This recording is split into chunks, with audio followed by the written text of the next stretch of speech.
Октоподите са сред най-интелигентните безгръбначни на планетата. Те имат 3 сърца, като 2 изпомпват кръв към хрилете, а едно към останалата част от тялото.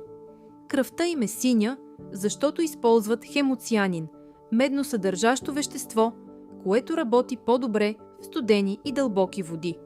Около 60% от невроните на октопода се намират в пипалата му, което им позволява да действат самостоятелно. Вендузите не само се захващат, но и усещат вкус и допир. Октоподите могат да решават проблеми, да отварят буркани и да запомнят решения, което показва напреднали когнитивни способности. Те са майстори на камуфлажа.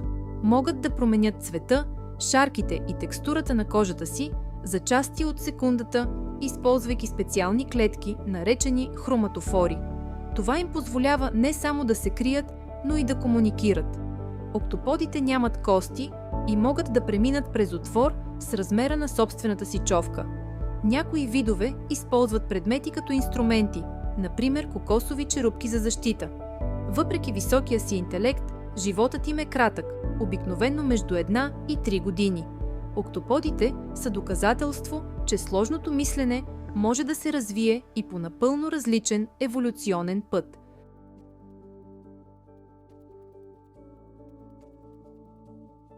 Благодаря за гледането.